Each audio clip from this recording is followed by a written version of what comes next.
الحمدللہ رب العالمین والصلاة والسلام علی خاتم النبیین اما بعد اعوذ باللہ من الشیطان الرجیم بسم اللہ الرحمن الرحیم۔ معزز خواتین و حضرات، آج منگل کا دن ہے۔ منگل کے دن ہمارے ہاں حضرت مولانا روم رحمۃ اللہ علیہ یہ شور افاق کتاب مثنوی مولانا روم کا درس ہوتا ہے، اور اس میں حکایات کے ذریعے سے مفید مضامین بیان کیے جاتا ہے۔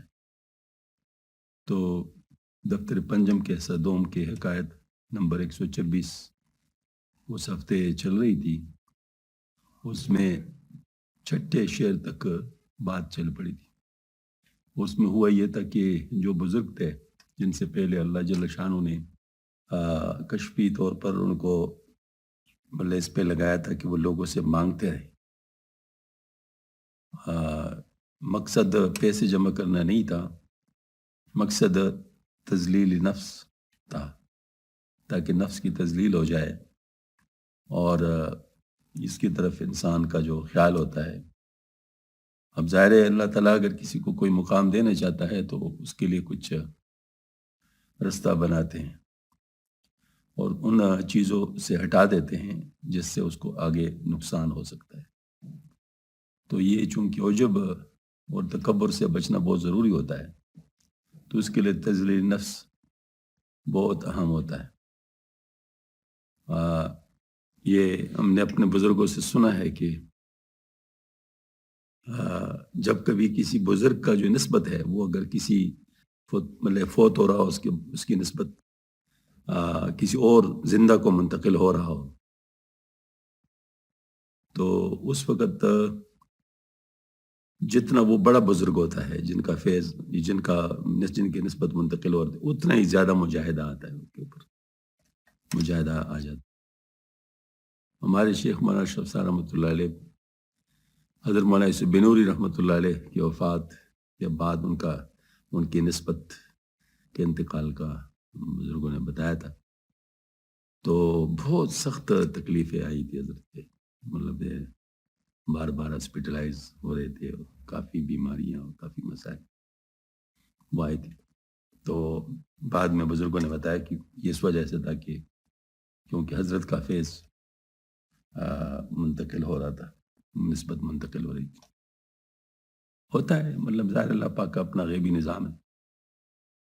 تو اس میں چھٹے شعر تک بات چلی تھی، اس میں اب ان کو یہ بتایا گیا کہ اچھا اب یہ کام کر لیا 2 سال، اب لوگوں کو دیتے رہو، مانگنا بند، اب دینا شروع۔ اور بس سارے وہ ایک چیز مطلب اپنے اس کے یا نماز کے نیچے سے یا جو لائی ہوئی ہوتی ہے اس کے نیچے سے ہاتھ وہ ڈالتے رہو اور ادھر سے نکالتے رہو، لوگوں کو دیتے رہو۔ تو یہ نظام پہ اللہ پاک کھول گیا۔ تو یہ گویا کہ مطلب یہی بات ہے۔ 5 شعر جیسے ہے کہ ہر چہ خواہندت بے دہ مندی شزاں دادن یزاں تو بیش از پیش داں، محتاج و فقیر جو کچھ تم سے مانگتے ہو دیتے جاؤ، اس داد و دہشت سے اندیشہ نہ کرو، حق تعالیٰ کی عطا کو علامہ پہلے سے زیادہ سمجھو۔ در عطائے ماں نہ تقصیر نہ کم، نہ پشیمانی نہ حسرت نہ ندم، ہماری عطا میں نہ ٹوٹا ہے نہ کمی، نہ پشیمانی ہے نہ حسرت اور نہ شرمندگی۔ حضرت مولانا حسین مدنی رحمۃ اللہ علیہ، یا کریم، ایک دفعہ ایک نواب ملنے کے لیے آئے، تو درس حدیث ہوتا تھا حضرت کا،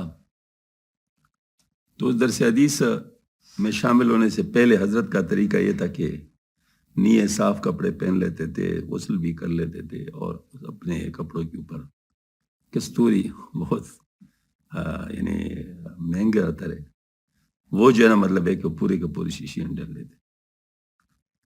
تو نواب تھے، ان کو ان چیزوں کا پتہ تھا، انہوں نے کہا کہ یہ تو بہت مہنگی چیز ہے، آپ نے پورے شیشیاں ڈال لی اس پر۔ تو انہوں نے کہا جن کے لیے کر رہا ہوں وہ انتظام کر دیتا ہے، جن کے لیے کر رہا ہوں وہ انتظام کر دیتا ہے۔ نواب صاحب نے کہا ٹھیک ہے۔ نواب صاحب حدیث شریف کے درس میں شامل ہو گئے، بہت متاثر ہوئے، جاتے وقت کہہ دیا کہ حضرت اب آپ کسی اور جگہ سے انتظام نہ کروائیں، میں نے نیت کر لی ہے کہ ہر مہینے میں آپ کو 30 شیشیاں کستوری کی ہدیہ کروں گا، تو کسی اور جگہ سے آپ نہ لیں۔ تو حضرت نے فرمایا جیسے میں نے عرض کیا تھا نا کہ خود ہی انتظام کر لیتے ہیں، یہ آخری شیشی تھی آج۔ آج آخری شیشی تھی، اللہ پاک نے انتظام کر دیا۔ یہ ہوتا ہے، مطلب جن کا جو ہوتا ہے۔ حضرت سید احمد شہید رحمۃ اللہ علیہ، ان کا یہ تھا کہ ہر روز نیا جوڑا پہنتے تھے، ہر روز۔ تو لوگ حیران ہوتے تھے کہ کیا بات کر رہے ہیں، مطلب یار اسراف نظر آتا ہے نا، کہ تو اسراف ہے کہ ہر روز نیا جوڑا پہنتے۔ تو انہوں نے کہا میں کیا کروں، سال کے بالکل ابتدا میں ایک صاحب آ جاتے، وہ 360 جوڑے میرے سامنے رکھ لیتے ہیں، حضرت یہ جوڑے آپ کے لیے سال بھر کے لیے، اور اس میں کوئی جوڑا دوسرے دن نہیں پہننا، ہر روز نیا جوڑا پہننا۔ میں کیا کروں؟ تو مطلب یہ ہے کہ یہ سب ہوتا ہے جی، اللہ پاک جب فتوحات کے دروازے کھول لیں تو پھر کوئی کمی نہیں ہوتی ہے، لیکن بہرحال صبر شکر کے ساتھ تو معاملہ چلتا رہتا ہے، جب نہ ہو تو صبر اور جب ہو تو پھر شکر، اور دونوں میں جیت ہے۔ دست زیر بوریا کن اے سند از برائے روئی پوشے چشم بد، اے محتم بوریے کے نیچے ہاتھ ڈالو اور نقدی نکال کر دے دیا کرو، یہ بوریے کا حجاب نظر بد سے پردہ رکھنے کے لیے، بوریا کا حجاب۔ یہ اصل میں اللہ جل شانہ اپنی قدرت کو اسباب میں چھپا دیتے، یہ اللہ تعالیٰ کا سنت عادیہ ہے۔ ورنہ اللہ تعالیٰ بالکل، وہ کہتے ہیں چپر پاڑ کر دیتے والی باتیں، مطلب ادھر آپ کے سامنے کوئی چیز گر جائے گا، وہ اس کے لیے کچھ چیز مشکل نہیں ہے، دیتا تو وہی ہے، لیکن اس کو اس طرح نہیں کرنے دیتا تاکہ وہ امتحان والا جو نظام ہے وہ قائم رہے۔ تو اس کے قریب قریب کر لیتا ہے، لیکن مطلب یہ ہے کہ بالکل ہی راز کو فاش نہیں کرتا۔ تو یہ مطلب یہاں پر ہے کہ یہ بوریے کا جو حجاب ہے، ان نظر بد سے پردہ، چشم بد سے مراد عوام ہے، کیونکہ عوام میں عجائبات قدرت کو اصلی شکل میں دیکھنے کی قابلیت نہیں ہے، اس لیے اللہ پاک کی سنت اس بات کی تقاضی ہے کہ ان عجائبات کی اصلیت ان کے نظر سے مخفی رہے اور ان کی کسی نہ کسی حجاب میں دیکھے۔ عوام کی اسی عدم قابلیت کو نظر بد سے تعبیر کیا ہے۔ دفتر سوم کے اواخر میں وہ مقام افتار العلوم کی جلد دہم میں واقع ہوا ہے کہ قافلہ شدت اشتہا سے تڑپتا، اتفاق سے آپ صلی اللہ علیہ وسلم وہاں تشریف لے گئے تو اہل قافلہ نے آپ صلی اللہ علیہ وسلم کی خدمت میں فریاد کی، آپ صلی اللہ علیہ وسلم نے فرمایا جاؤ فلاں مقام میں غلام پانی کی 2 مشکیں اونٹ پر لادے لا جا رہا ہے، اس کو یہاں لے آؤ۔ لوگ اس غلام کو مشکوں سمیت پکڑ لے، آپ صلی اللہ علیہ وسلم نے مشکوں میں تمام قافلے کے آدمیوں اور جانوروں کو سیراب کر دیا، اور اب بھی وہ مشکیں پانی سے پر تھی۔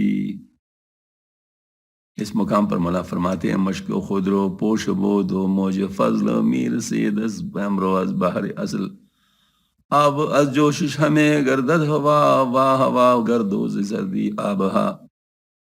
مطلب یہ کہ اللہ پاک کا نظام ہے، یعنی یہ مشک رشم قدرت اور ظہور معجزہ کا ایک پردہ تھی، ورنہ پانی کی موجیں غیب سے چلی آ رہی تھی، اور اس کی صورت عقل و قیاس میں بھی ممکن ہے کہ اس دریا چشمہ کا پانی یعنی فن ہوا میں مستحیل ہوتا ہوگا، اور وہ ہوا لگاتار یہاں پہنچ کر پانی بنتی جاتی ہوگی، مگر استحالہ عنصرین کا یہ تماشا عوام کو بے نقاب دکھانا سنت اللہ کے خلاف ہے، اس لیے مشک کو اس کا پردہ بنایا گیا۔ مشک پہلے ہی پانی سے پر تھا، جب اس کا اندرونی پانی نکلنا شروع تو غیبی پانی کی موجیں اس کے ساتھ عاملی، اور لوگ کو یہی دکھاتے کہ پانی مشکی سے آ رہا ہے۔ مشکات کے باب المجات میں سے ملتی جلتی ایک روایت مندرج ہے۔ عوف رضی اللہ عنہ سے روایت ہے کہ وہ اپنے ابو رجاء ابن حسین سے روایت کو وہ کہتے ہیں کہ ہم نبی صلی اللہ علیہ وسلم کے ساتھ سفر میں تھے، لوگوں نے آپ صلی اللہ علیہ وسلم کی خدمت میں پیاس کی شکایت کی، تو آپ صلی اللہ علیہ وسلم نے فلاں شخص کو بلایا، ابو رجاء شخص کا نام بتایا اور عوف اسے بھول گئے، حضرت علی کرم اللہ وجہہ کو بلایا اور فرمایا پانی تلاش کرو۔ وہ دونوں گئے تو ان کو ایک عورت ملی جو پانی کے 2 پکھالے لیے جا رہی تھی، اس کو نبی کرم صلی اللہ علیہ وسلم کے پاس لے، پس اس کو اونٹ سے اتارا، نبی صلی اللہ علیہ وسلم نے ایک برتن منگایا اور دونوں پکالوں سے اس میں پانی ڈالا اور منادی کی کہ پانی پی لو، تو تمام لوگ پانی پینے لگے۔ راوی کہتے ہیں کہ ہم 40 پیاسے آدمیوں نے پانی پیا حتیٰ کہ ہم سیراب ہو گئے، پھر اپنے ساتھ کی تمام مشکیں اور لوٹے بھر لیے، اور بخدا جب مشکوں کو چھوڑا تو وہی میں یہ معلوم ہوتا کہ پہلے سے زیادہ پورے۔ یہ حدیث بخاری مسلم دونوں نے ہے روایت کی ہے۔ جب وہ پکالے پانی سے جو کہ تو پورے، تو ظاہر ہے کہ 40 آدمیوں نے جو پانی پیا اس کے اندر پانی جو برتن میں بھر لیا تو غیب سے آیا تھا، اور غیب سے پانی مشق اور پکال کے بدون بھی دعا سکتے، مگر سنت اللہ یہی ہے کہ اس قسم کا ظہور قدرت بلا حجاب نہ دکھایا جائے۔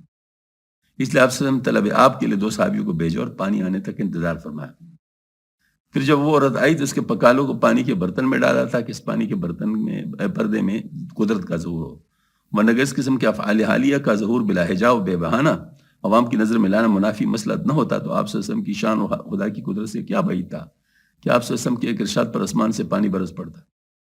اس طرح مقام حدیبیہ میں صحابہ کی جماعت کثیر پیاس سے تنگ گئی تو آپ صلی اللہ علیہ وسلم نے ایک تشت میں پانی بھر کر دست مبارک اس کے اندر رکھتے اور انگشتہائے مبارک سے پانی کی ندی بہ نکلی۔ پھر اس مقام پر آپ نے خشک کنویں میں اپنا وضو کا پانی گرایا اور میں تھوڑی دیر ٹھہرو تو دیکھتے دیکھتے کنواں پانی سے بھر گیا۔ ان دونوں واقعات میں بھی ظہوری قدرت کا حجاب پانی ہے۔ جنگ احزاب میں ام سلیم نے آپ صلی اللہ علیہ وسلم کی بھوک کا حال معلوم کیا تو جو کی چند روٹی آپ صلی اللہ علیہ وسلم کے لیے بھیجی، آپ صلی اللہ علیہ وسلم نے ان کو ریزہ ریزہ کر کے ایک پیالے میں ڈلوایا اور 10 آدمیوں کو باری باری بلا کر کھانے کو ارشاد فرمایا تو 80 آدمی جو اس وقت موجود تھے سیر ہو گئے، اور ابھی وہ روٹیوں کے ٹکڑے جو کہ تو موجود تھے۔ یہاں وہ روٹی حجابی معجزہ تھی، غرض خدا کی قدرت کے لیے مشکل نہیں تھا کہ شیخ کے نقد و زر آسمان سے برس پڑتا، مگر سنت الہی کا تقاضا ہے کہ ان کو انعام اور عطا حجاب قصیر کے ذریعے سے ملے، چنانچہ جناب باری سے ارشاد ہو۔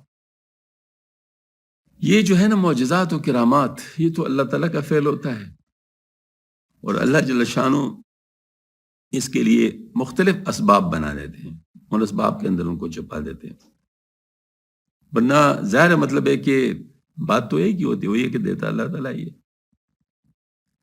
تو اس طرح یہ جو شیخ ہوتا ہے یہ بھی ایک ذریعہ ہوتا ہے، مطلب یہ ہے کہ وہ خود نہیں دیتا تو اللہ تعالیٰ ہی ہے، لیکن یہ بات ہے کہ اس کو اللہ پاک ذریعہ بناتے ہیں، اس کے دل میں بات ڈالتے رہتے ہیں۔ اب کس آدمی کے لیے کون سی بات ڈالی جائے یہ اس کے بس میں نہیں ہوتا،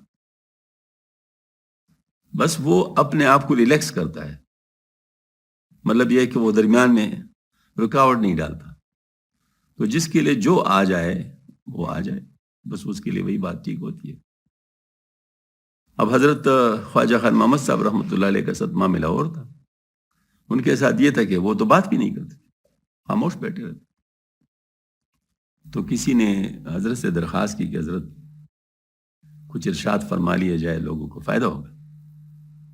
فرمایا جو ہمارے خاموشی سے نہیں لے سکتے وہ ہمارے بات چیت سے بھی نہیں لے سکتے، بس ان کا انداز یہ تھا۔ اللہ پاک نے ان کو اور جس کے زبان پہ جاری کر دیا جائے اس کے زبان پہ جاری کر دیا۔ ہمارے حضرت تھانوی رحمۃ اللہ علیہ کے 2 خلفاء ایک دوسرے کے بالکل ضد تھے، ایک ہر وقت روتا رہتا تھا، دوسرا وقت ہنستا رہتا تھا۔ جو روتا رہتا تھا وہ مولانا فقیر محمد صاحب رحمۃ اللہ علیہ ان کو ابو البکا کا خطاب دیا تھا، رونے کا باب۔ ہاں جی، اور ہر وقت ان کا یہ حال ہوتا تھا کہ میں نے خود دیکھا ہے حضرت کو نماز میں بڑی مشکل سے اپنے آپ کو روکتا تھا، ان کے سینے سے ایسی بالکل جیسے ہانڈی کی آواز ہوتی ہے نا بلتی ہوئی، اس طرح آواز آتی تھی باقاعدہ، مطلب یہ نہیں کہ ایک 2 صف تک وہ بات جاتی تھی، آواز جاتی تھی، اور پھر بس جیسے السلام پھیر دیتا بس پٹ پٹ زاروں قطار روتا، پھر اس کے بعد خاموش، مطلب یہ ان کا طریقہ تھا، اس لیے وہ بیان بھی نہیں کر سکتے۔ ایک دفعہ ایک مدرسے کے افتتاح کے لیے لے گئے تھے، تو نے کہا حضرت بس صرف سورہ فاتحہ کی ترجمہ بتائیں تو بس ہمارے لیے کافی ہے، اس سے اور زیادہ آپ بات نہ کریں۔ حضرت ترجمہ بھی مکمل نہیں کر سکے، بس وہ تھوڑا سا کیا تو بس رونا شروع کر دیا، روتے رہے بس یہی ان کا حال ہوتا تھا۔ تو یہ ابو البکا تھا۔ دوسری طرف جو ضحاک جن کا تھا، وہ مطلب ہے کہ وہ ہنستے رہتے تھے، دونوں حضرت کے خلیفہ۔ تو اللہ تعالیٰ کا نظام ہے، جس کو جس طرح رکھے اس طرح رکھے۔ پس زیری بوریا پر کنت مشت دہ بدست سائل اشکشت پشت، بس تم بوریا کے نیچے سے مٹھی بھر لو اور سائل شکست پشت کو دے دو۔ بعد از اجرنا ممنون بدے ہر کے خواہد گوہر مکنون بدے۔ آج کے بعد تم فقراء مساکین منقطع انعام دیتے رہو، جو سوال کرے اس کو خیرات کا چھپا کر رکھا ہوا موتی دے دو۔ رویت اللہ فوق ایدیہم تباش، ہم چو دست حق گزا فارز قباش۔ ان مساکین کے حق میں اس طرح فیض رساں بن جاؤ کہ گویا اللہ کا ہاتھ ان کے ہاتھ پر ہے، اللہ کے ہاتھ کی طرح مفت رزق لوٹاؤ. یہ ہمارے کاکا صاحب رحمۃ اللہ علیہ ان کے بھائی یہ طریقہ سے بس وہ تقسیم کرتے رہتے. ہاں جی، اور بے حساب تقسیم کرتے تھے. مطلب اس میں یہ والی بات نہیں ہوتی تھی کہ یہ کتنا، نہیں، بس بے حساب تقسیم کرتے تو دیتے بھی اللہ تعالیٰ اسی طرح. ہاں جی، پہلے مصرع میں بیعت رضوان کی قصے طرف تلمی ہے، اور یہ بیعت مقام حدیبیہ میں واقع ہوئی تھی جس کا تذکرہ پیچھے اس سے میں بتفصیل گزر چکا. خلاصہ اس مقام پر رسول اللہ صلی اللہ علیہ وسلم نے کفار مکہ کے ساتھ جہاد کرنے پر صحابہ سے بیعت لی تھی، جس کا حق میں اللہ تعالیٰ نے کلمات میں اظہار فرمایا لقد رضی اللہ عن المؤمنین اذ یبایعونک تحت الشجرہ. اس لیے اس بیعت کا نام بیعت رضوان کرا پر، اور بیعت کرنے والے کی فضیلت کا ذکر یوں فرمایا ان الذین یبایعونک انما یبایعون اللہ ید اللہ فوق ایدیہم. یعنی جو لوگ تم سے بیعت کرتے وہ اللہ سے کرتے، اللہ کا ہاتھ ان کے ہاتھوں پر ہے. یا اس سے مراد ہے کہ تم اپنے دست عطا سے ان کے دست سوال پر اس طرح نقد ذر رکھو کہ گویا خود خدا تعالیٰ ان کو دے رہا. اور یہ بات بھی صحیح بھی ہے، مطلب اس میں کوئی شکال بھی نہیں. وام وارا راز عہدہ وار رہاں ہم چوبارا سبز کن فرش جہاں. قرضداروں کو ذمہ داری سے دوش کرو، دنیا کے فرش کو بارش کی طرح سرسبز کرو. بود یک سالے دیگر کارش ہمی کے بداوے زر کے ذر کے سارب دین. ایک سال ان کا یہی کام رہا کہ پروردگار دین کی بخشی ہوئی تیلی سے نقد دیتے جاتے. زر شدے خاکی سیاہ اندر کفش خاتم طائی گدائے در صفش. ان کی برکت و کرامت کا اعلان تھا کہ سیاہ مٹی بھی ان کے ہاتھ میں سونا بن جاتی تھی. سخاوت کا دامن اس قدر وسیع تھا کہ خاتم طائی کا ایسا مشہور سخی بھی ان کے سوالیوں کے سب میں سوالی جیسا ہوتا.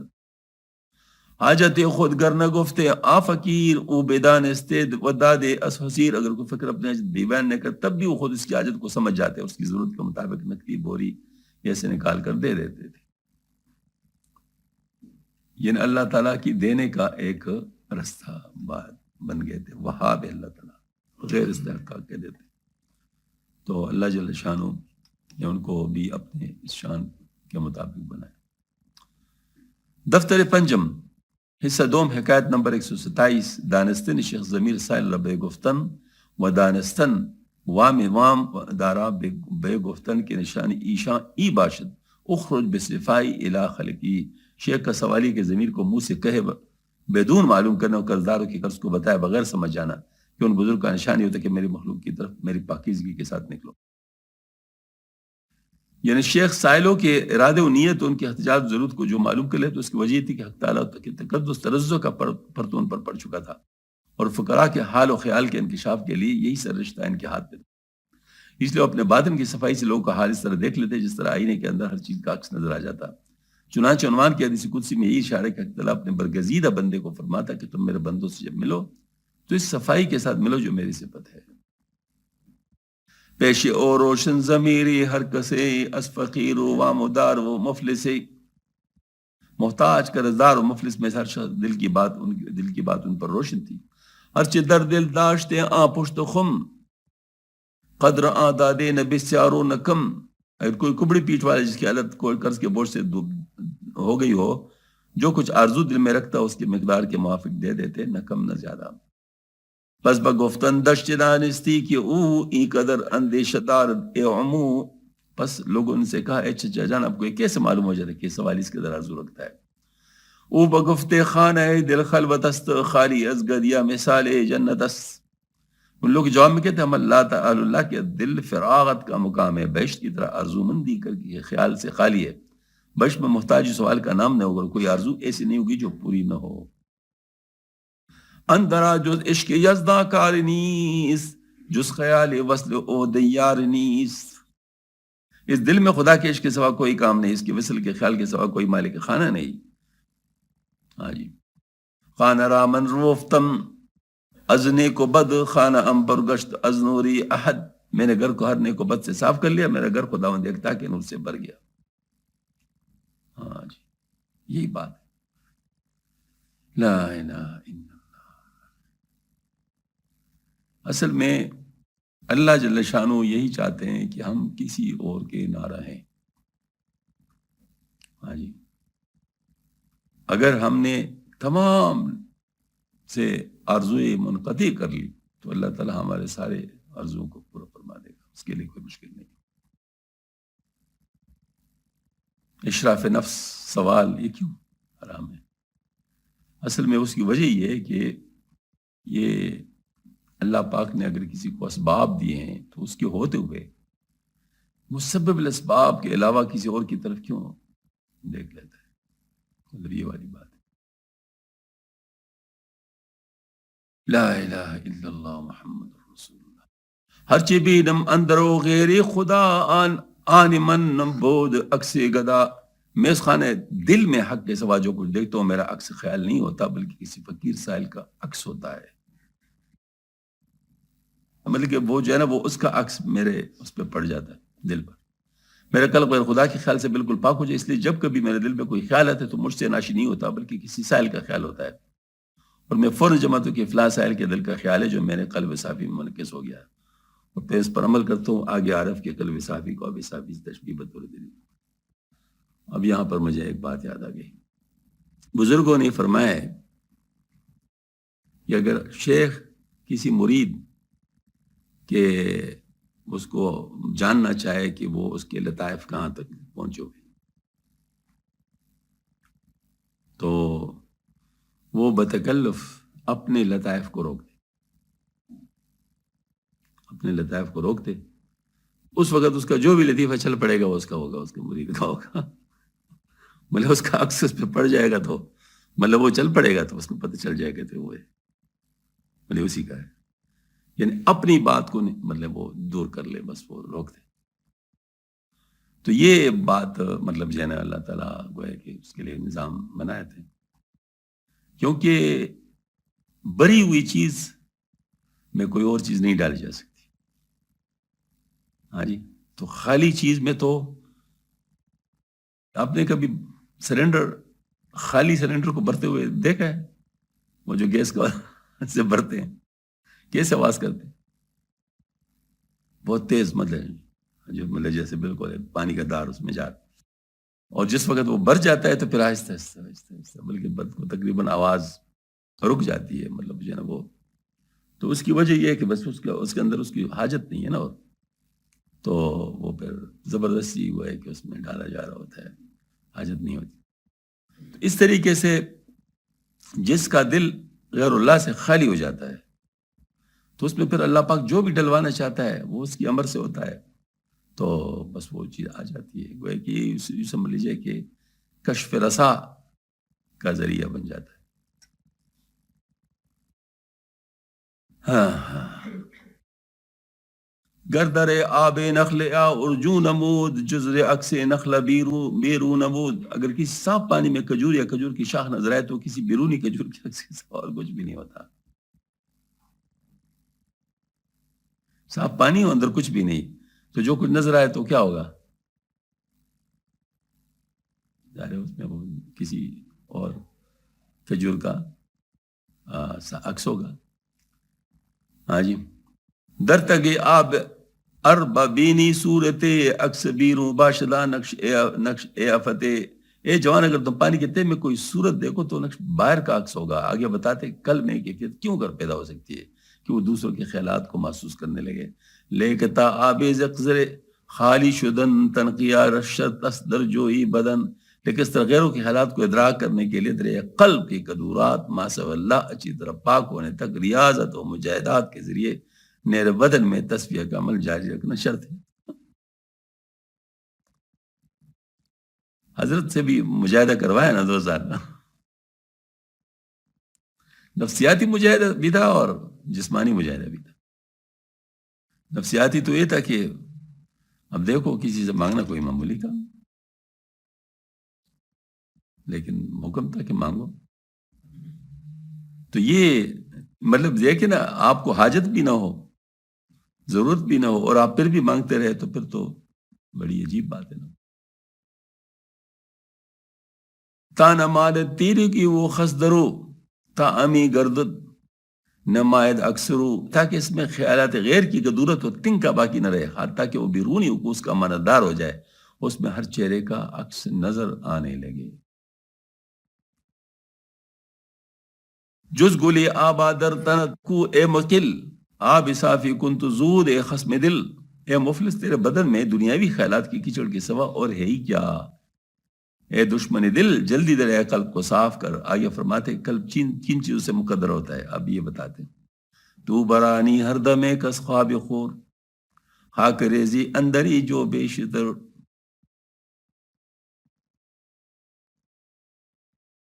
تو ہر وقت اس بات پر عمل ہے کہ سونے اور کانے کی کثرت سے میرے قلب میں زیادہ سے مٹی ملائے اور اس کو مقدر کرے۔ مطلب یہ ہے کہ نفس کی جو خواہشات ہے اس کا تو غلام ہے، لہذا نفس جو چاہتا ہے تم وہ کرتے ہو، لہذا تیرا قلب کی حفاظت نہیں ہو سکتی۔ اس حضرت نے کیسے خوبصورتی سے نفس کا جو اثر ہے وہ قلب کے اوپر ثابت کر دیا۔ ہاں جی، قلب محفوظ ہی نہیں رہ سکتا جب تک تم نفس کو کنٹرول نہ کیا جائے، بھلے امام ممکن ہی نہیں۔ یا کریم دفتر پنجم میں صدوم حکایت نمبر 128 در بیان سبب داستن ضمیر بہائے خلق، مخلوق کے دل کی بات کو معلوم کرنے کے سبب کے بیان میں۔ چو دل آب آہا خالی است، چو دل آب آہا خالی است، اکثروہا از برو در آب جست۔ جب اس دریا سے قلب کے تہ ان کدورتوں سے خالی ہے تو چہروں کا عکس پائر سے پانی کے اندر جا پڑا۔ پس مصفا کن درونی خیشرا تابدانی سر ہر درویش را، تم اپنے باطن کو صاف کرو تاکہ ہر درویش کے راز دل کو معلوم کر سکو۔ پس تو را باطن مصفا ناشدہ خانہ پر از دے و نسناس و ددہ۔ ہاں مطلب یہ ہے کہ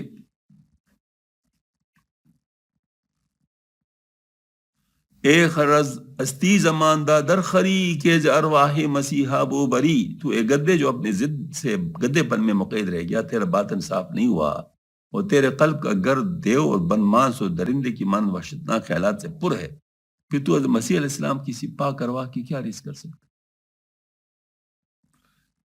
مطلب یہ ہے کہ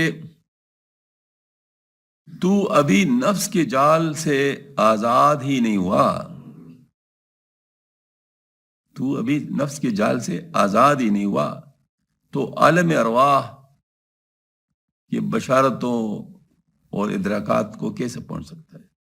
ظاہر مطلب ہے کہ وہ ابھی تو وہ منزل بہت دور ہے۔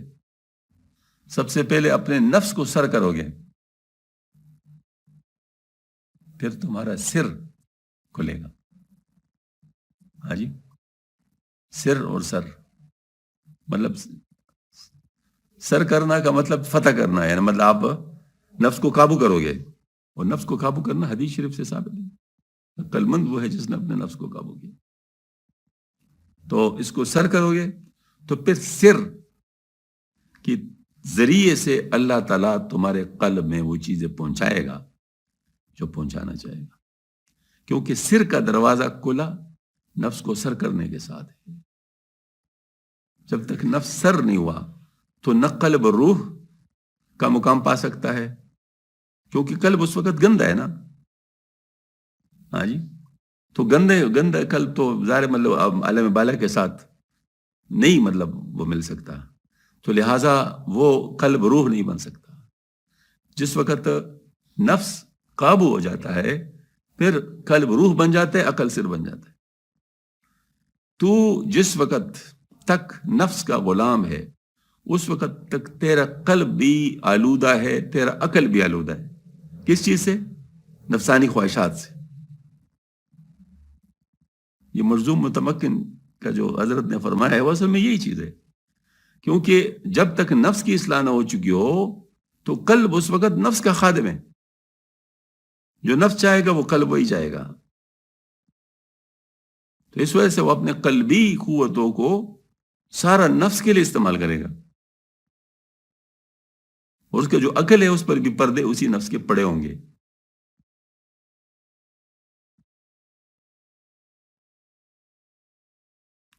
میں کیا کروں، جرت کی بات ہے، اللہ تعالیٰ معاف فرمائے۔ یعنی اب بھی آج کل بھی لوگ ایسے کہنے والے ہیں کہ دو طریقے ہیں، ایک جذب کا ہے ایک سلوک کا ہے۔ ہاں جی، چاہے جذب کے ذریعے سے پہنچو چاہے سلوک کے ذریعے سے پہنچو، ایسے کہتے ہیں نہیں کہتے؟ تو یہ عقل پہ پردے پڑے ہوئے یا نہیں پڑے ہوئے؟ ہاں جی، تو جب تک کہ اس نفس سے انسان آزاد نہیں ہوتا اس وقت تک یہ باتیں کھلنا بڑا مشکل تھا. اللہ تعالیٰ ہم سب کو ان چیزوں سے محفوظ فرمائے اور ہماری مکمل اصلاح فرمائے.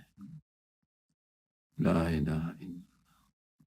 عارفین و کاملین کی قلوب نزہت و پاکیزگی میں عیسیٰ علیہ السلام کے قلب سے مشابہ ہوتے جو ماں سے اللہ کے خیالات سے پاک تھا. جس شخص کا دل دنیا کے گاہ و خر کی جولانگاہ ہو اس کا رتبہ نہیں، اس لیے وہ کشف خواطر اور ادراک ضمائر پر بھی قادر نہیں ہوتا. چنانچہ مولانا فرماتے ہیں کہ شناسی گر خیال سر کند کز قدامی مکمن سر بر زند. پس اگر کسی شخص کے قلب سے کوئی خیال پیدا ہو تو کب پہچان سکتے ہو کس خانے سے نکلا ہے. چون خیال می شود در زہد تن تا خیالت از درون روف تن. مگر تصفیہ قلب کوئی آسان کام نہیں، کیونکہ باطن سے ما سوا کے خیالات صاف کرتے پڑتے بغیر زہد کی وجہ سے ایسا مزمحل ہو جاتے جیسے خیال کہ ایک نیا لطیف چیز ہے. مگر تصفیہ قلب کوئی آسان، کیونکہ باطن سے ما سوا کے خیالات صاف کرتے کرتے بدن جسم زہد کی وجہ سے ایسا مزمحل ہو جاتے جیسے خیال کہ ایک نہایت لطیف چیز ہے. مطلب یہ ہے کہ تصفیہ قلب کے لیے زہد لازمی ہے، جیسے کہ ابھی بیان جاری ہے. زہد کے معنی ہے خواہشات نفس و لذات جسمانی سے دستبردار ہو جانا. جو تزکیہ قلب و تصفیہ باطن کے لیے ضروری ہے.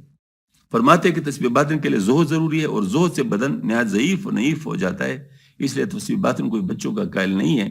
بعض نسخوں میں خیالے کی بجائے خلال درج ہے جس کے ساتھ جسم لاغر کی تشبیہ متعارف ہے، اس لیے لفظ زیادہ چسپاں ہے، مگر خیالے کے لفظ کی سند مشاکل بھی اس کو ترجیح دے رہی ہے. مطلب یہ ہے کہ زہد جو ہے بغیر اس کے انسان کا قلب صاف نہیں ہو سکتا. کیوں؟ زہد کہتے ہیں نفس سے پاک ہونا، یعنی گویا کہ نفس کے اثر سے پاک ہونا، اور یہ بغیر زہد کے ممکن نہیں.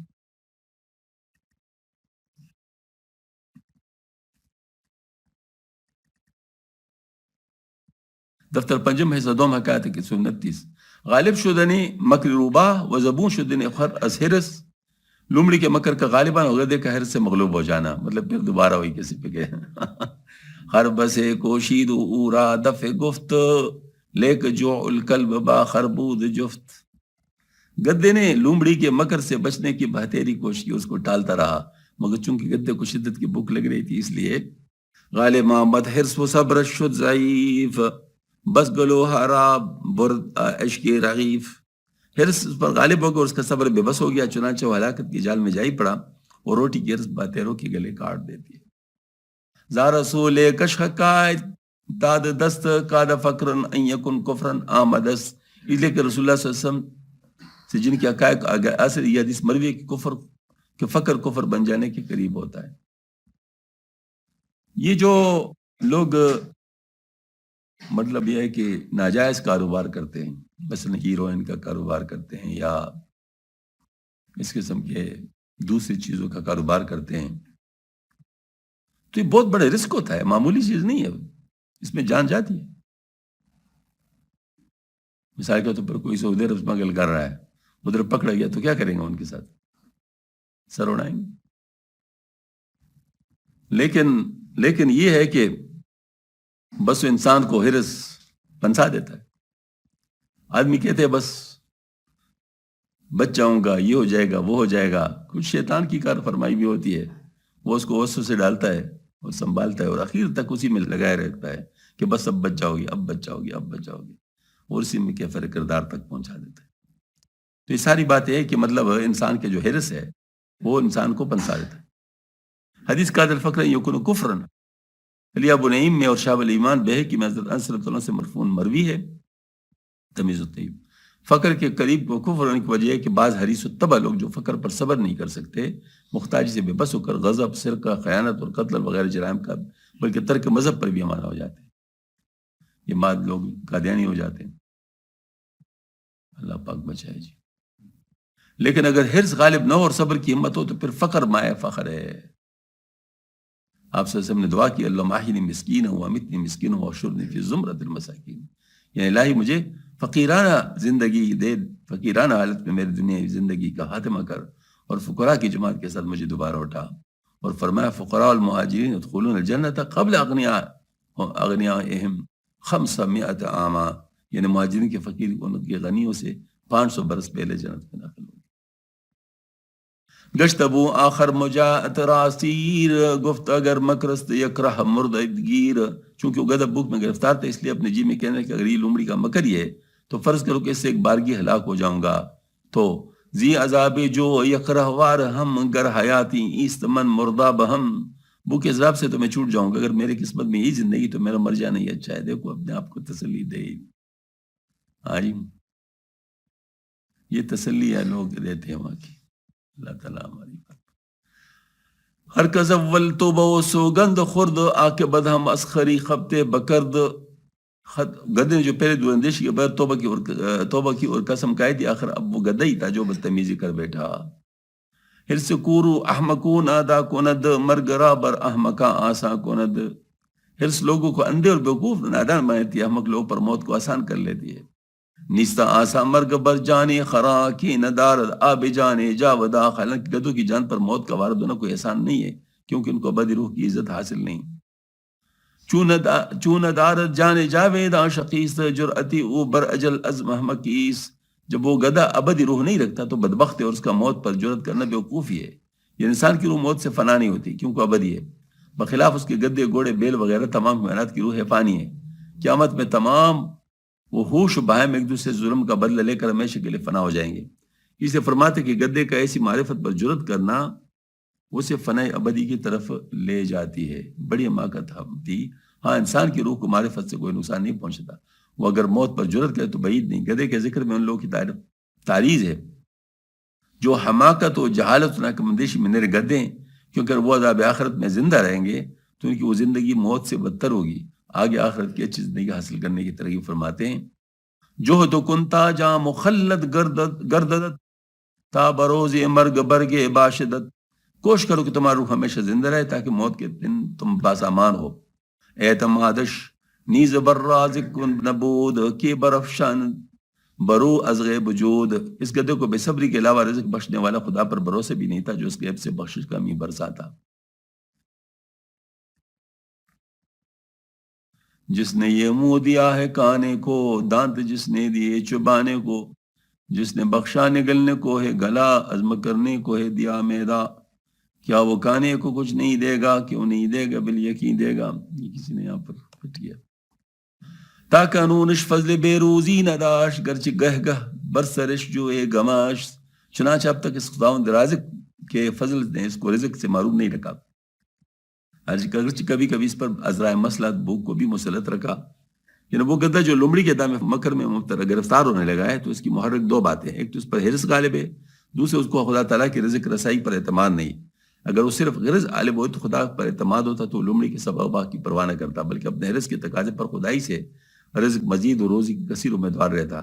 اور اگر اس میں حرص نہ ہوتی، اس سے بے اعتمادی ہوتی تو اس کا نتیجہ ہو کہ وہ بے اعتمادی کی وجہ سے فکر پردہ میں اس جگہ گھومتا پھرتا، لمڑی کے باغ و بستاں کی تمام میں اس کے ساتھ نہ جاتا. مگر حرص کے ساتھ اس بے اعتمادی کی اجتماع نے اس کو شیر کے دہانے آس کا لقمہ بنایا. حالانکہ اللہ تعالیٰ کا فضل ہمیشہ اس کو روزی بخشتا رہا ہے، اور اگر کبھی اس کو بھوک برداشت بھی کریں تو یہ اس کے فضل کی کمی پر دلیل نہیں، بلکہ وجود کی بھوک میں اس کے لیے صحت، جسم کی پائیدار عمر کی آفتوں سے نجات مضمر تھی، اور یہ بھی داخل فضل و کرم ہے.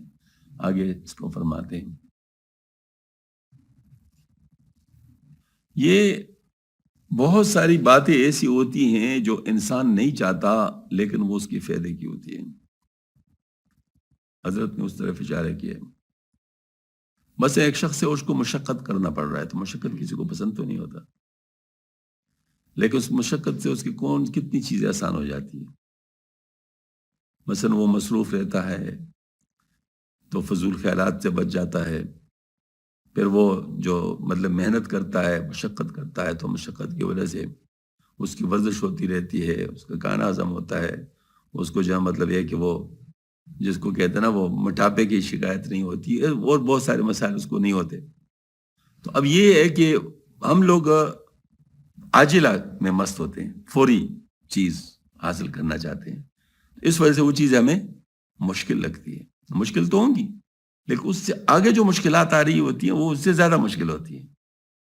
اگر یہ نہ ہو تو پھر اس سے زیادہ مشکلات مطلب آئیں گی، جیسے شوگر کی بیماری ہے اور بلڈ پریشر کی بیماری ہے اور ایک قسم کی، وہ پھر اور مسائل پیدا کر لیتی ہے. تو اس طریقے سے اللہ پاک نے ہر چیز کا اپنا ایک نظام بنایا ہوا ہے. تو اگر کوئی ان کا شناسا ہو تو ماشاءاللہ وہ اس کے فائدے حاصل کرتا رہتا ہے. گر نباشت جو اوسد رنجید اگر اسپی ہیزا برار است سر، اگر بھوک نہ اور بلا ضرورت پیٹ کو طعام سے بھرتے رہو تو طعام ناگوار ہونے کی وجہ سے سینکڑوں قسم کے دوسری بیماریاں تم کو عارض ہو جائیں. یعنی ہیزا متعارف معنی اس مرض کی ہے جس میں شدت سے اسہال اور کہے جاری ہو جاتی ہے، اور دوسرے معنی میں طعام کا ناگوار اور غیر منظم ہونا.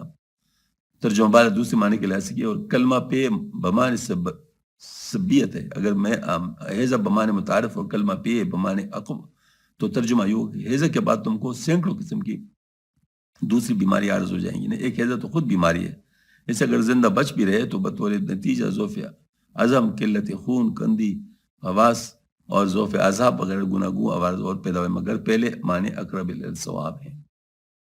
رنج جو از رنجہاں پاکیزہ تر خاص در جو است صد فضل و ہنر. بھوک کی تکلیف بیماری سے بہت عجیب، خصوصاً اس لحاظ سے کہ بھوک میں سینکڑوں فضل و ہنر ہیں.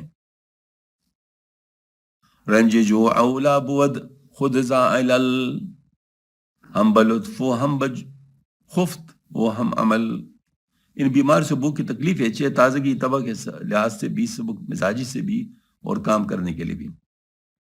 یعنی بھوک سے کسی قدر کم کھانا آدمی کو دم اور سبک رفتار رکھتا ہے اور کام میں خوب جی لگتا ہے، بخلاف اس کے زیادہ خوری کنتبہ اور جامد مزاج بنا دی اور کام کرنے میں مستعدی نہیں رہتی.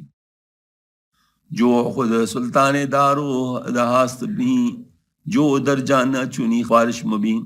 بھوک کو تمام دعاؤں کی سردار ہے، بھوک کو جان کے ساتھ رکھو، اس کو ایسی چیز نہ سمجھو. بقول امیر خسرو چون خورش تن ہما بیماریس فاقہ علاج دل بیمار بے، فاقہ علاج دل بیمار بے. یعنی اگر تو مطلب کھاتا ہے تو یہ بیماری بن جاتی ہے، اور فاقہ جو ہے بیمار دل کا علاج. یعنی مجاہدات کی طرف اشارہ، مجاہدات کی طرف. جو نور چشم باشد در بصر جو باشد قابلیت در نظر. بھوک عقل کی بینائی میں آنکھ کا نور ہے، بھوک دانش کی نظر میں سراپائی قابلیت ہے. اکثر نسخوں میں شعر درجی اس کی رکاکت بھی اس کے الحاق ہونے کی تائید کرتی ہے. جملہ ناخوش از مجاعت خوش شدست جملہ خوشحاب مجاعت باردست. تمام ناگوار کہانی بھوک سے گوار ہو گئے، تمام خوشگوار کہانی بھوک کے بغیر رد کیے گئے.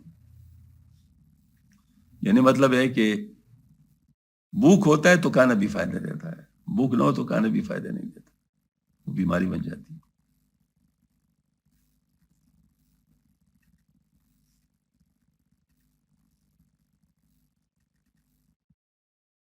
دفتر پنجم حصہ دو میں قید نمبر 131 تمثیلی در صبر و قناعت.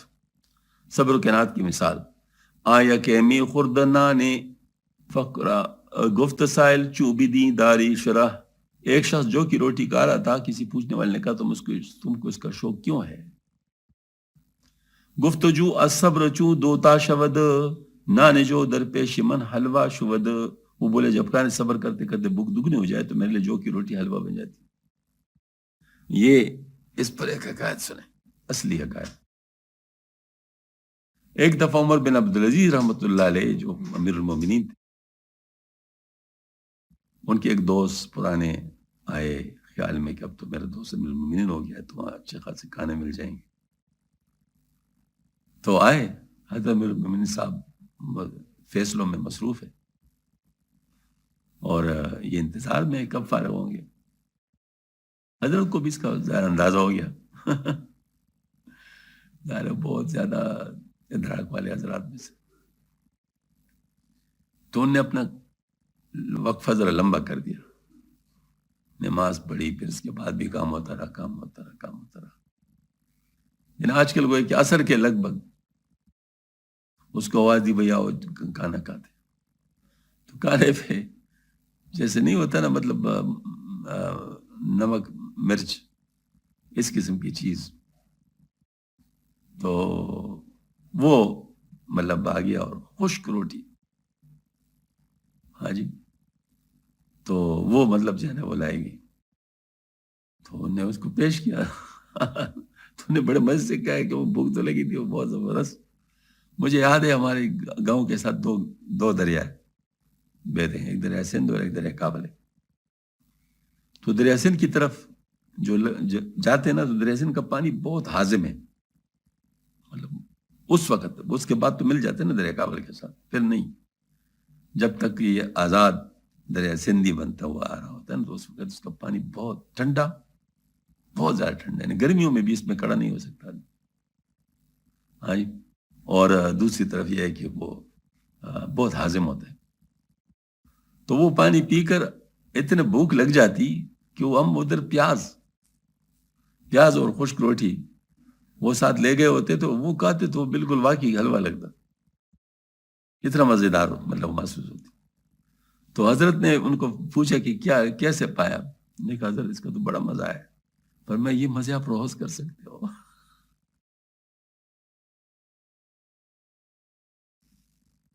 یہ مزے آپ روز کر سکتے ہو، یعنی آپ ذرا تھوڑا سا وقت لے کے کھایا کرو، مطلب یہ ہے کہ زیادہ نہ کھاؤ، تو روزانہ آپ کے لیے ہر کھانا مزیدار ہوگا.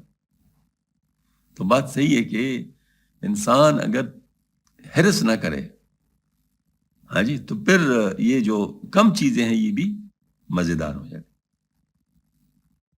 بس توانم کے ہما حلوہ خورم، چوکنم صبر صبورم لا جرم. سبحان اللہ. بس یہ بات میرے اختیار میں کہ جب میں صبر کروں تو ہمیشہ حلوہ کھاؤں، اس لیے میں صابر ہوں. یعنی ہمیشہ حلوہ کھانا اچھے مالداروں کو بھی میسر نہیں، مگر اس تنگ دستی افلاس میں بھی ہمیشہ حلوہ اڑاتا ہوں، جس کی ترکیب ہے جب خوب بھوک لگتی تو کھاتا ہوں. بس پھر تو جو کی روٹی بھی حلوہ بن جاتی. خود نباش جو ہر کسرا زبوں کا الافزار است ازابروں. بھوک والا ریاضت ہے کہ ہر شخص کی قابو میں آنے والے نہیں، کیونکہ دنیا لذیذ چیزیں چرنے چگنے کا مقام ہے، اور انداز سے زیادہ وسیع ہے، اسے بچنا اور بھوکے رہنا آسان نہیں. جو مر خاصان حق را دادا اند تاشوند جو شیر زور مند. بھوک کی فضیلت صرف اللہ کے خاص بندوں کو عطا کی گئی تاکہ وہ بھوک کے بدولت قوت روحانی سے طاقتور شیر بن جائے. جو ہر جلفے گدارا کے دہن چوں الف کم نیست پیش اونہن. بھوک کی فضیلت ہر کمینے بکاری کو کب دی جاتی ہے؟ جب دنیا میں لذائذ گھاس کی کمی نہیں ہے، اس لیے گھاس اس کے آگے رکھ دی جاتی ہے. یعنی اس کے لیے حلوہ بتایا بھوک کے لیے، اور یہ جو لذائذ ہے اس کے لیے گھاس کا لفظ بتایا. کہ بخور ہم تو بدی ارزانی تو نہ مرغا مرغنانی. اسے کہا جاتا ہے اے حیوان سیرت کے لیے گھاس چر تو اس لائق ہے، تو دریا معرفت کا پرندہ نہیں، روٹی کھانے والا پرندہ ہے. نبوت اندر سر تیرا جس فکر نائد اندر خاطرت جو ذکر. تیرے دماغ میں سوائے روٹی کے فکر کے اور کچھ متصور نہیں ہوتا، تیرے دل میں سوائے اس کے ذکر کے اور کچھ نہیں آتا. بعد چندی سال حاصل چیز تت جو مردر بے بود زی چیز تت. اتنے برسوں کے بعد شکم پور سے تجھے کیا ملا سوائے اس کے گالیا اور حق دیا. تیرے اس حرص طعام کی زندگی سے موت کی لذت چکا دینے والی بھوک اچھی ہے. دفتر پنجم حصہ دوم حکایت نمبر 132. حکایت مریدے کہ شیخ از حرص او آگاہ شد وہ نصیحت کر. ایک مرید کیا جس کا شیخ کے حرص سے آگاہ ہو گیا، جس کا شیخ اس کی حرص سے آگاہ ہوا، اسے نصیحت کی. شیخ میں شد با مریدے بے درنگ سوئی شعر نا در انجا بود تنگ. ایک شیخ اپنے مرید کے ساتھ بلا تک ایک شہر کی طرف جا رہا تھا جہاں روٹی بہت گراں اور کمیاب تھی. روٹی کی گرانی کات کے سبب سے ہوگی، اس نوا میں جنگ چڑھ جانے کی وجہ سے. ترس جو کات در جانی مرید ہر دمے می گشت از غفلت مزید. مرید کی جان میں توکل سے غافل ہونے کی وجہ سے ہر دم بھوک اور گرانی کا خوف بڑھ رہا تھا. شیخ واقف بود وا گاہ ضمیر گفت اورا چند باشی در ظہیر. شیخ سال سے واقف اس کے ضمیر سے آگاہ تھا، اس سے کہنے لگے ارے تو کب تک اس پہ جتام میں رہے گا؟ از برائے غصنان سوختی دید از صبر و توکل دوختی. تو روٹی کے فکر میں مرے جاتا ہے، صبر و توکل سے آنکھیں بند کر لی. تو نزا نازنی عزیز کے ترا دارند بے جوز و مویز. تو کچھ فکر نہ کیونکہ تو خدا کے ان لاڈلے محبوبوں میں سے نہیں ہے جن کے حصے میں دولت جو آ چکی ہے کہ تجھے بھی ان کی طرح لذات جسان میں جسمانی کے خروٹ اور کشمکش سے برطرف رکھے. جو غیر از کے جان خاصان خداس کہ زبونی ہم چتو کے چے گداس، وہ خاصان خدا کی روح کا غذائے اور تجھ سے نالائق بیکاری کی تابع کب ہے؟ باش فارغ تو ازاہانی ستی کاندری مطبخ تو بے ناباس، خطر جمر تو ان حضرات بس نہیں کس لنگر خانے میں روٹی سے محروم کڑا رہے، کاسا برکاساست خام و برخوا مدام، از برائے عیشکم خواران عام، ان عام پیٹوں کے لیے کہ لوگوں کے لیے پیٹو لوگ کے اس لنگر خانے میں پیالے پر پیالہ خوان پر خوان حاضر ہے، چوبہ میری می دود نا پیش بیش کائیں زمین بے نوائے کشت خیش، تو بمردی ماند نا برخیزگیر اے بگشتہ خشرا اندر ظہیر، بلکہ جب تو مرے گا تو ابھی روٹی تیرے جنازے کے آگے آگے دوڑی جائے، اور لوگ تجھ سے کہیں گے اے تہیدس کے خوف سے خودکشی کرنے والے تو مر گیا، روٹی پیچھے رہ گئی، اے بے نوائی کی پریشانی میں خودکشی کرنے والے کھڑا ہو جاؤ اور روٹی لے لے۔ یعنی ہر زندہ مخلوق ضرور رزق پاتی ہے، وما من دابۃ فی الارض الا علی اللہ رزقھا، بلکہ انسان کے مرنے کے بعد بھی اس قبر تک روٹی سے آ جاتی ہے، شاید اس میں توشہ کے طعام کی طرف اشارہ ہو، جو اہل بدعت نے جنازے کے ساتھ قبرستان میں لے جانا مقرر رکھا ہے، جس کا شرع میں کوئی ثبوت نہیں، بلکہ حدیث میں قبرستان کے اندر کانا ممنوع ہے، اور یہی حال کے ادھر میت سپرد خاک ہو اور دنیا کی بے ثباتی کا برت نقش سامنے ہے، ادھر یار لوگ قبر کے گر بیٹھے نان و حلوہ مزے لے لے کر کھا رہے ہیں، ہاں مردہ جائے جہنم میں ان کو حلوے مانڈے کی پڑی ہے۔ یہ ہوگا کسی جگہ رسم ہوگا، یہ تو ہے میرے خیال میں کچھ جگہوں پر مطلب کچھ چیزیں لائی جاتی ہیں۔ برسرے ہر لقمہ بنوشتا آیا کس فلاں ابن الفلاں ابن الفلاں، ارے ہر لقمہ کے اوپر لکھا ہوا ہے یہ فلاں کے لیے، جو فلاں کے لیے اور یہ فلاں کا بیٹا ہے۔ ہی توکل کن ملرزا پاؤ دست، رزق تو برتو عزتو عاشق ترست، خبردار توکل کر، خوف کے مارے ہاتھ پاؤں کو لرزا نہ کر، تیرا رزق تجھ پر تجھ سے زیادہ عاشق ہے۔ عاشق است تو می زند او مول مول، کوز بے صبری تداند اے فضول، وہ خود تجھ پر عاشق کو تجھے ٹیر ٹیر کے آواز دے رہے، کیونکہ یہ فضول آدمی وہ تیرے بے صبری کو جانتا ہے۔ گر ترا صبر بودے رزق آمدے، کوئی شراچو عاشقہ برتو زدے، اگر تجھ کو صبر ہو تو بھی رزق کہیں نہیں گیا تھا، بلکہ وہ آخر عاشق کی طرح اپنے آپ کو تجھ پر گرا دیتا۔ ای تپو لرزا ز خوفی جو چیز در توکل سیر میں تانی دزیست، پھر اس بھوک کی وجہ سے خوف سے تپ و لرزہ تجھ کو کیوں عارض ہے؟ توکل میں سیر رہ کر زندگی بسر کر سکے۔ یعنی یہاں توکل سے مراد ہی نہیں کہ آدمی کسب معاش کی کوئی تدبیر کرے اور محض توکل کے دعوے میں بیکار فارغ رہ کر اس کے لیے روب آسمان بیٹھے، بلکہ اس واعظ و نصیحت سے مقصد یہ تھا کہ رزق کے فکر میں گلنا و بے چین ہونا چاہیے، بلکہ خدا پر بھروسہ رکھنا چاہیے، اور یہ بھروسہ طلب رزق اور صحیح کسب کی منافی نہیں، بلکہ مطلب یہ کہ رزق کے اسباب بھی اختیار کر اور ان اسباب کے منزل بخیر ہونے کی توقع خدا سے رکھے، یہ نہ سمجھے کہ جو کوشش کر رہا ہوں اس سے خاطر خواہ نتیجہ حاصل کرنا میرے اختیار میں ہے۔ مولانا کا مسئلہ اس مسئلے میں ہر جگہ ہی رہا ہے، چنانچہ پہلے دفتر میں فرما چکے۔ گر توکل میں کنی درکار کن کسب کن بستک بر جبار کن، آگے حدیث غیر متوکل آدمی کو ایک بیل سے تشبیہ دے تو ایک تمثیل پہ ارشاد فرما دے۔ اصل میں واقعی انسان بعض دفعہ کچھ زیادہ ہی سوچنا شروع کر لیتا ہے اس کے بارے میں، مطلب یہ ہے کہ اگر ایک انسان اسباب کو اختیار کر لے اللہ پاک کی رضا کے لیے اور آپ سے کی سنت سمجھ کر، پھر اللہ جو دے اس پر شکر کرے، اور اگر کچھ مسئلہ ہے تو اس پر صبر کرے، بس یہی طریقہ ہے، یہی طریقہ ہے، یہی مطلب اللہ تعالیٰ ہم سے چاہتا ہے۔ تو اس کے علاوہ اگر ایک انسان وہ کہتے ہیں نہیں کہیں یہ نہ ہو جائے، کہیں یہ نہ ہو جائے، کہیں یہ نہ ہو جائے، کہیں نہ ہو، تو پھر ڈھونڈتے رہو۔ ہاں جی، ہمارے ایک ساتھی تھے، وہ ریٹائر ہونے سے پہلے بیمار ہو گئے تھے، تو ساتھیوں نے بتایا کہ وہ کہتا ہے کہ میں جب ریٹائر ہو جاؤں نا تو کم از کم میرے ہر بچے کے لیے ایک پلاٹ ہو، یعنی میں اتنا کماؤں کہ میں ہر بچے کے لیے ایک پلاٹ خرید سکوں۔ اب یہ مطلب ظاہر ہے اللہ تعالیٰ اسباب پیدا فرماتے ہیں، جو جن کی نصیب میں ہوتا ہے اور جن کو اللہ پاک دینا چاہتے ہیں ان کے لیے ذرائع پیدا فرما دیتے ہیں۔ تو کیا سب کے لیے باپو نہیں چھوڑا ہے؟ یہ تو مطلب یہی بعض لوگ ہوتے ہیں ان کے پاس کچھ نہیں ہوتا، پھر ان کے ساتھ بہت کچھ ہونے لگتا ہے، اور کسی کے پاس بہت کچھ ہوتا ہے وہ ان کے پاس بعد میں کچھ بھی نہیں ہوتا۔ وہ ایسا ہوا ہے کہ حضرت عمر بن عبدالعزیز رحمۃ اللہ کے 12 بیٹے تھے ان کے، تو انہوں نے ان کے لیے کچھ بھی نہیں چھوڑا، تو کسی نے ان کو کہا کہ حضرت کچھ تو ان کے لیے چھوڑتے، پر میں دو صورتیں ہیں، یا یہ اللہ والے ہوں گے تو اللہ ان کے لیے کافی ہے، اور یا اللہ کے دشمن ہوں گے تو میں ان کے لیے پھر کیوں چھوڑوں؟ ہاں جی. اور جو شام تھا، شام بن عبد الملک، اس نے اپنے اولاد کے لیے بہت کچھ چھوڑا تھا. تو اس کے بعد پھر وہ لکھتے ہیں تاریخ دان کہ حضرت عمر بن عبد الرحمن کے 12 بیٹے گورنر تھے. ہاں جی. اور ہشام بن عبد الملک کے بیٹوں کو لوگوں نے بازاروں میں بھیک مانگتے ہوئے دیکھا. اب ظاہر ہے مطلب یہ تو بعض لوگ ایسے ہوتے ہیں کہ وہ نرم و نازک رہ جاتے ہیں، پھر کچھ نہیں کر سکتے، نتیجتاً جو کچھ ہوتے وہ اڑا دیتے ہیں.